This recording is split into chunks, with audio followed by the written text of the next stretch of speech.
រសៀលជ្រៀលជ្រេទួនទេបាំងភ្នំ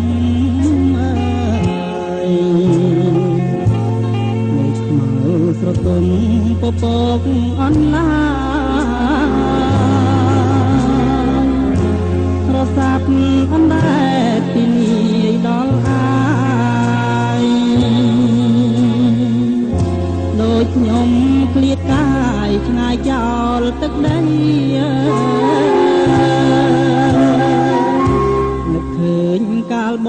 ងពងរត់ជីវ៉ា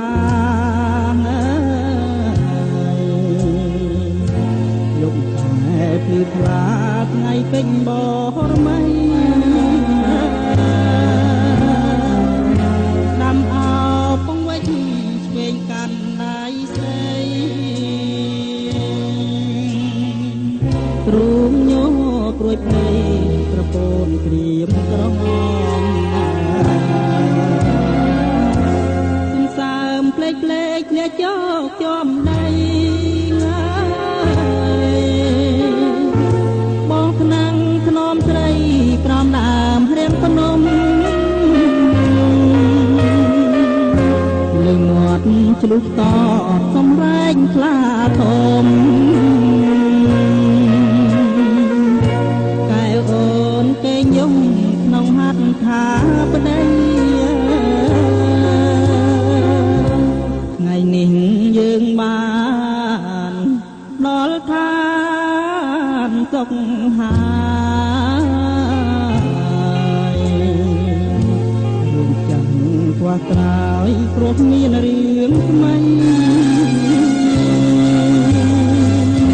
អូនផាត់នោនក្បត់គ្មានអាសូរប្តីមានឈ្មោះល្បាញវៃជាស្រីចិត្តចាស់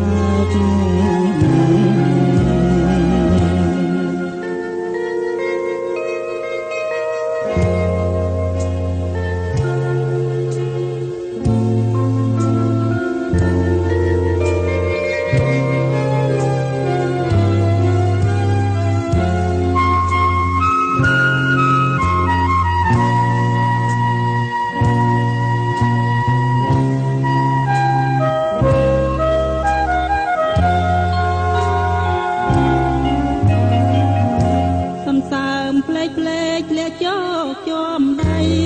ងាយបងថ្នាំងធ្នមស្រីក្រំដើមរៀងភ្នំលឺមាត់ឆ្លុះតសំរែងខ្លាធំតែអូនគេយំក្នុងហាត់ថាប្តី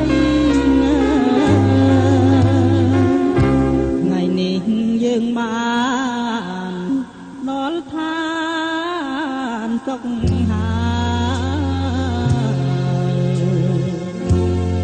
ចាំខ្វះក្រោយព្រោះមានរឿងថ្មី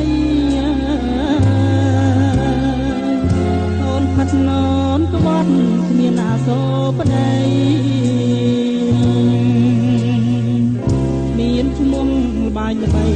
ជាស្រីចិត្តចាស់